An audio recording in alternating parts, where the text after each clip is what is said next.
और एक flight ticket मैं आपको बुक करके दिखाता हूँ। चलिए दोस्तों, फ्लाइट टिकट बुक करने से पहले हमारे मन में सवाल आता है कि हम कौन से एप्लीकेशन से फ्लाइट टिकट को बुक करें। तो देखिए, ये चैनल के ऊपर मैंने बहुत सारे फ्लाइट के वीडियो बनाए हैं। शॉर्टकट में मैं आपको बताता हूँ, सभी वीडियो में एंड में अगर आप देखोगे तो सबसे विनर जो है वो क्लियर ट्रिप ही निकल के आता है। यानी कि 5-7 एप्लीकेशन को कंपेयर हम करते हैं, सभी कंपेयर में सबसे सस्ता टिकट क्लियर ट्रिप ही दे देता है। तो इस वीडियो को ज्यादा लंबा नहीं खींचेंगे, कोई कंपेयर नहीं करेंगे, डायरेक्टली हम क्लियर ट्रिप ऐप से ही टिकट बुक करके दिखाऊंगा। हालांकि सभी एप्लीकेशन से टिकट बुक करने का प्रोसेस सेम ही होने वाला है। खैर, एप्लीकेशन को ओपन करके मोबाइल नंबर ओटीपी के थ्रू यहाँ पे आपको साइन अप हो जाना है, और जो नंबर आपके फ्लिपकार्ट में दिया हुआ वही नंबर से साइन अप करते हैं तो आपके जो भी फ्लिपकार्ट के कॉइन होंगे वो यहाँ पे देखने को मिल जाएंगे, और इस कॉइन को यूज कर पाओगे आप फ्लाइट टिकट बुकिंग में, जिससे कि काफी ज्यादा पैसे का बचत कर पाओगे। इसके अलावा क्लियर ट्रिप का टाई अप एक्सिस बैंक से है, तो एक्सिस बैंक में अकाउंट है या एक्सिस बैंक का क्रेडिट डेबिट कार्ड है तो अच्छा खासा यहाँ पे आपको फायदा मिल जाएगा। चलिए, तो ये हम आ चुके हैं क्लियर ट्रिप ऐप के होम पेज के ऊपर। सेकंड ऑप्शन है फ्लाइट का, इसके ऊपर हमें क्लिक कर देना है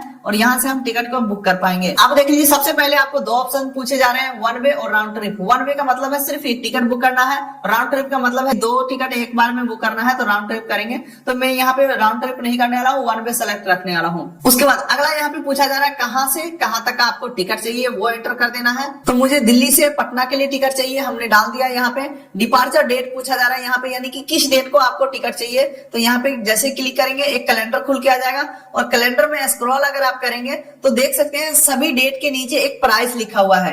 यानी कि इस प्राइस का मतलब ये हुआ कि इस डेट में सबसे सस्ता टिकट इतने रुपए का मिल जाएगा, महंगा तो कोई भी अमाउंट हो सकता है। तो जिस डेट में आपको टिकट चाहिए वो डेट सेलेक्ट कर लेना। फॉर एग्जांपल मुझे चाहिए 11 दिसंबर को, तो यहाँ पे मैं सेलेक्ट कर लेता हूँ, और यहाँ पे रिटर्न डेट हम कुछ भी नहीं फिल करेंगे। उसके बाद यहाँ पे ट्रेवलर एंड क्लास के ऊपर हमें क्लिक कर देना है। अब देख लीजिए, सबसे पहले पूछा जा रहा है 12 साल से ज्यादा उम्र के कितने एडल्ट ट्रेवल कर रहे हैं। 1 2 3 4 आप यहाँ पे प्लस के ऊपर क्लिक करके एड कर सकते हैं। बाकी आपके जानकारी के लिए बता दूं, 2 साल से 12 साल का अगर बच्चा है तो उसका भी फुल फेयर लगेगा और सीट भी मिलेगा।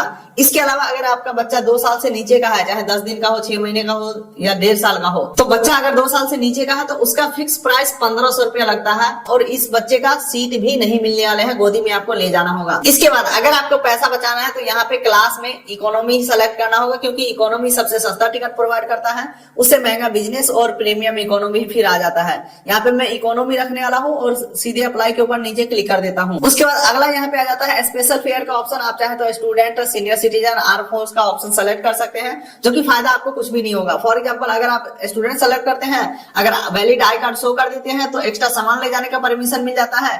पैसे में किसी के लिए कोई भी बचत नहीं होते हैं, थोड़ा बहुत एक्स्ट्रा बेनिफिट वगैरह मिल जाता है और कुछ भी नहीं। तो डायरेक्टली यहाँ पे मैं सर्च फ्लाइट के ऊपर क्लिक कर देता हूँ। अब दोस्तों, प्रोसेस थोड़ा सा फास्ट होगा, पहले पेज के ऊपर थोड़ा सा कॉम्प्लिकेटेड था, समझना जरूरी था। अब देख लीजिए, इस पेज के ऊपर जिस दिन के लिए, जहां के लिए हमने फ्लाइट सर्च किया है, पूरे फ्लाइट का लिस्ट यहाँ पे आ चुका है। लेकिन दोस्तों, ये लिस्ट काफी लंबा चौड़ा है, आपको यहाँ पे कंफ्यूज नहीं होना है। यहाँ पे सिर्फ 3 चीजें ध्यान में रखेंगे और यहाँ से आगे बढ़ेंगे। सबसे पहला चीज आपको देखना है कि फ्लाइट कितने देर में पहुंचा रहा है। फॉर एग्जाम्पल ये नॉन स्टॉप फ्लाइट नहीं है, ये कनेक्टिंग फ्लाइट है, एक स्टॉपेज लेगा तब जाकर के पहुंचाएगा, इसीलिए ये 8 घंटा 45 मिनट में पहुंचाएगा।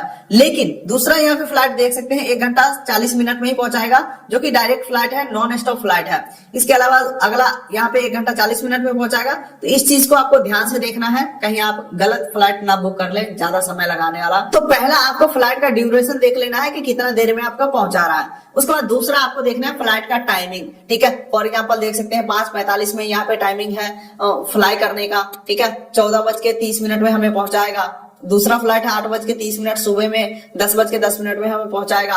और अगर आप फर्स्ट टाइम बुक करेंगे तो आपके जानकारी के लिए बता दूं, यहाँ पे जो टाइमिंग दिखाए जा रहे हैं ये फ्लाई करने का समय है, यानी कि ये टाइमिंग से 2 घंटा पहले हमें एयरपोर्ट के ऊपर पहुंच जाना होगा। क्योंकि ट्रेन वाला सिस्टम नहीं होता है कि 8:30 में अगर ट्रेन है तो 8:25 में प्लेटफॉर्म के ऊपर पहुंच करके ट्रेन पकड़ लेंगे, ऐसा नहीं होता है। क्योंकि एयरपोर्ट के ऊपर पहुंचने के बाद फ्लाइट में बैठने तक का जो प्रोसेस है वो काफी लंबा होता है। फॉर एग्जाम्पल पहले ID कार्ड चेक होगा, फिर एंट्री होगा, फिर सिक्योरिटी चेक इन होगा, फिर बैगेज जमा कराएंगे, फिर हम बोर्डिंग गेट तक पैदल जाएंगे, और बोर्डिंग गेट काफी दूर दूर तक होते हैं। इसके बावजूद भी फ्लाइट उड़ने से आधा घंटा पहले फ्लाइट का गेट बंद हो जाता है, उससे पहले पहले हमें फ्लाइट के अंदर बैठ जाना होता है। इसीलिए सजेस्ट किया जाता है कि अगर आपका डोमेस्टिक फ्लाइट है तो एटलीस्ट 2 घंटा पहले एयरपोर्ट के ऊपर पहुंचो, ताकि आपका सारा प्रोसेस स्मूथली हो सके। तो टू द पॉइंट अगर मैं बोलूं तो 8:30 में यहाँ पे लिखा हुआ है, अपने माइंड में 2 घंटा घटा लेंगे। हम सोचेंगे क्या मैं 6:30 में सुबह एयरपोर्ट के ऊपर पहुंच पाऊंगा, तभी इस टिकट को हम बुक करेंगे, अदरवाइज दूसरा कोई टिकट बुक करेंगे। देखिए वीडियो थोड़ा सा लंबा हो जाए, आप 2x में देख लीजिए, 1.5x में देख लीजिए, लेकिन एक्यूरेट इन्फॉर्मेशन में देने वाला हूं ताकि आपका पैसा बर्बाद ना हो। चलिए 2 चीजें हमने देख लिया, ड्यूरेशन और फ्लाइट का टाइमिंग। अब तीसरा चीज आपको देखना है कि प्राइस आपको सही लग रहा है या नहीं लग रहा है। आपको ऐसा तो नहीं लग रहा है कि ये बहुत महंगा है। तो यही तीनों चीज देखना है और आपको डिसीजन लेना है कि कौन सा फ्लाइट में आपको टिकट बुक करना है। फिलहाल मेरा जो फाइनल डिसीजन है इस फ्लाइट को बुक करने का, तो इसके ऊपर मैं टैप कर देता हूं और अब देख लीजिए जो फ्लाइट को हम बुक कर रहे हैं सिर्फ उसी का डिटेल हमारे सामने है।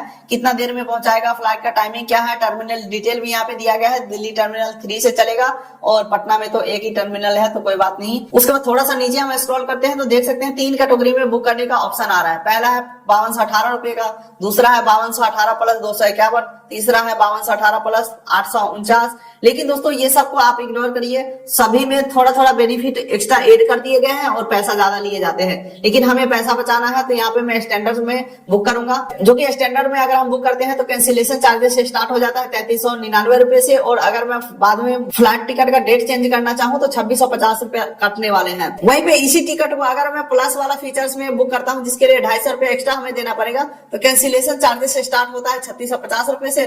लेकिन डेट चेंज में हमें फ्लेक्सिबिलिटी मिल जाता है, हम कभी भी डेट चेंज कर सकते हैं फ्लाइट का, उसके लिए चार्जेस नहीं देना पड़ेगा। लेकिन ये सब चीजें कंपनी के फायदे के हैं, हमारे फायदे के कुछ भी नहीं है। अगर आपको लगता है मुझे जाना ही है तो आप सिर्फ सस्ता वाले में बुक करो, जो कि मैं हमेशा यही करता हूँ। स्टैंडर्ड में यहाँ पे सेलेक्ट कर लिया हूँ। उसके बाद आपके टिकट के अकॉर्डिंग आप कितना सामान वगैरह ले जा सकते हैं यहाँ पे क्लियरली मेंशन है, जो कि स्टैंडर्ड यही है कि 15 किलो चेक इन बैग में और 7 किलो केबिन बैग में ले जा सकते हैं। Cancellation policy, date change policy यहाँ पे देख सकते हैं, और अवेलेबल बैलेंस यहाँ पे 235 है। इसे मैं अप्लाई कर देता हूँ सुपर कॉइन को, और यहाँ पे 235 रुपए का डिस्काउंट अप्लाई हो चुका है। नीचे स्क्रॉल करते हैं, यहाँ पे दिख चुका है कि 235 रुपए का डिस्काउंट अप्लाई हो चुका है। इसके अलावा और भी पैसा को बचत करने के लिए यहाँ पे apply coupon and gift card से मोर के ऊपर क्लिक कर देना है। और अब आप यहाँ पे देखेंगे जितने भी कूपन कोड अभी चल रहे हैं, जितने भी बैंक ऑफर डिस्काउंट कूपन चल रहे हैं, सब कूपन यहाँ पे आपको देखने को मिल जाएंगे। सभी कूपन का अपना अपना टर्म्स एंड कंडीशन है। फॉर एग्जाम्पल देख लीजिए, यहाँ पे बोला जा रहा है 626 रुपए का इंस्टेंट डिस्काउंट आपको मिल जाएगा। लेकिन इसके लिए कंडीशन ये है कि आरबीएल बैंक के क्रेडिट कार्ड से ईएमआई में इस टिकट को बुक करना पड़ेगा। तो अब आपको यहाँ पे देख लेना है कि कौन सा कार्ड आपके पास है या नहीं है, या कौन सा टर्म्स एंड कंडीशन आप फुलफिल कर पा रहे हो, तो वो कूपन कोड को अप्लाई कर लेना है। फॉर एग्जाम्पल मेरे पास एयू बैंक का क्रेडिट कार्ड है और इसे मैं अप्लाई कर देता हूँ, तो 626 रुपए का डिस्काउंट अप्लाई हो जाना चाहिए। तो एक बार मैं देख लेता हूँ। अप्लाई के ऊपर हमने क्लिक किया, देख सकते हैं 626 रुपए का डिस्काउंट अप्लाई हो चुका है। ओके के ऊपर मैं क्लिक कर देता हूँ। इसीलिए मैं स्टार्टिंग में बताया था सबसे सस्ता टिकट यही देता है, जितने भी एप्लीकेशन से हमने कंपेयर किया है। अभी तक देख सकते हो 235 और 626 का डिस्काउंट अप्लाई हो चुका है। अब डायरेक्टली मैं नीचे कंटिन्यू के ऊपर क्लिक करता हूँ। चलिए अब मैं आ चुका हूँ सीट सेलेक्ट करने के पेज के ऊपर। यहाँ पे आप सीट सेलेक्ट कर भी सकते हैं, नहीं भी कर सकते हैं। सीट सेलेक्ट करने के आगे बहुत सारे ऑप्शन मिलते हैं। फॉर एग्जाम्पल टिकट बुक होने के बाद पीएनआर नंबर लेकर के एयरलाइन के वेबसाइट के ऊपर जाकर के भी सीट चेंज कर सकते हैं या सेलेक्ट कर सकते हैं। वहां पे भी नहीं करते हैं तो वेब चेकिंग के समय सीट सेलेक्ट करने का ऑप्शन आएगा, वहां पे भी नहीं करते हैं तो आपको एयरलाइन ऑटोमेटिक कोई भी एक खाली सीट अलॉट कर देगा। लेकिन अभी सीट सेलेक्ट करने का फायदा आपको ये होगा कि अभी ज्यादातर सीट खाली रहेंगे, आप अपने मन पसंद से कोई भी सीट बुक कर सकते हैं। तो मैं हमेशा से यही प्रेफर करता हूँ कि विंडो सीट मैं लूं, क्योंकि इतना पैसा लग ही रहा है तो 200 रुपया और सही, क्योंकि विंडो सीट तो चार्जेबल सीट होता है और कुछ फ्री सीट भी मिलेंगे। फॉर एग्जाम्पल देख सकते हैं ग्रीन कलर का जो सीट है फ्री में मिलेगा, ये पीछे वाला सीट हमें फ्री में मिल सकता है। इसके अलावा ग्रे का जो सीट है वो 130 रुपए में मिल जाएगा। मैं यहाँ पे एक विंडो सीट बुक करने का कोशिश करता हूं, तो ये है विंडो सीट, जिसके लिए देख लीजिए 320 रुपए हमें देना पड़ेगा। चलो मैं यहाँ पे फ्री वाला सीट सेलेक्ट कर लेता हूँ और सेलेक्ट मील के ऊपर मैं क्लिक कर देता हूँ नीचे।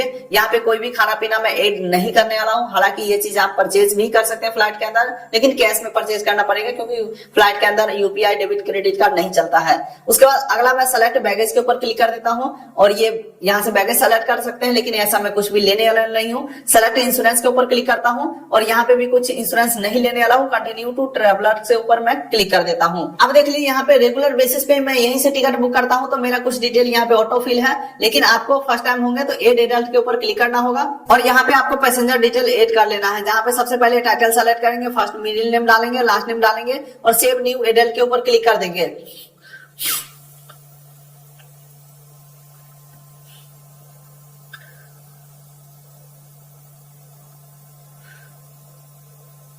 अपडेट के ऊपर क्लिक कर देना है और पैसेंजर मैं सेलेक्ट कर लेता हूँ और नीचे कंटिन्यू के ऊपर मैं क्लिक करता हूँ। अब देख लीजिए यहाँ पे रिव्यू योर ट्रिप का ऑप्शन आ चुका है। फ्लाइट का डिटेल यहाँ पे है, पैसेंजर डिटेल यहाँ पे है, सीट का डिटेल यहाँ पे है। कंफर्म एंड प्रूव सीट के ऊपर मैं क्लिक करता हूँ। अब देख लीजिए दोस्तों, हम आ चुके हैं पेमेंट पेज के ऊपर, जहाँ पे सजेस्टेड पेमेंट मेथड जो है वो एयू बैंक क्रेडिट कार्ड है। अगर मैं दूसरे किसी पेमेंट मेथड से इस पेमेंट को कंफर्म करूंगा तो 626 रुपए का जो डिस्काउंट है वो हट जाएंगे, क्योंकि इसके ऊपर का कंडीशन यही था कि एयू बैंक के क्रेडिट कार्ड से हमें पेमेंट कंफर्म करना होगा। तो चलिए मैं एयू के क्रेडिट कार्ड से पेमेंट को करता हूं confirm. Card number, CVV, expiry date और कार्ड के ऊपर नेम एंटर करके एड कार्ड एंड पे के ऊपर मैं क्लिक कर देता हूं और जैसे ही हम पेमेंट कंफर्म करते हैं इस प्रकार से टिकट हमारा जनरेट हो जाता है। टिकट में सबसे मेन होता है पीएनआर नंबर, जो कि एयरलाइन द्वारा इशू किया जाता है। यहाँ पे पीएनआर नंबर हमें मिल चुका है। इसी पीएनआर नंबर से हम वेब चेक इन कंप्लीट कर पाएंगे, जहां से बोर्डिंग पास डाउनलोड होगा और उसी बोर्डिंग पास से हमारा जर्नी कंप्लीट हो पाएगा। पीएनआर नंबर के साथ साथ यहाँ पे पैसेंजर नेम भी आ जाता है। ठीक है, यहाँ पे पीएनआर नंबर हो गया, पैसेंजर नेम हो गया, सीट डिटेल आपको यहीं पे देखने को मिल जाते हैं। अगर सीट आपने सेलेक्ट नहीं किया तो भी कोई दिक्कत वाली बात नहीं, आगे सीट सेलेक्ट करने का ऑप्शन मिल जाएंगे और यहीं से आप टिकट को डाउनलोड भी कर पाएंगे। और डाउनलोड करने की कोई जरूरत नहीं है, पीएनआर नंबर मिल गया, आप वेब चेक इन कंप्लीट कर लीजिएगा। 24 से 48 घंटा पहले, फ्लाई करने से 24 से 48 घंटा पहले वेब चेक इन ओपन हो जाता है। जिस भी एयरलाइन का आपका टिकट होगा उनके वेबसाइट के ऊपर जाकर के पीएनआर नंबर पेस्ट करके और आपको वेब चेक इन कंप्लीट करना है। वहां से डाउनलोड होगा बोर्डिंग पास।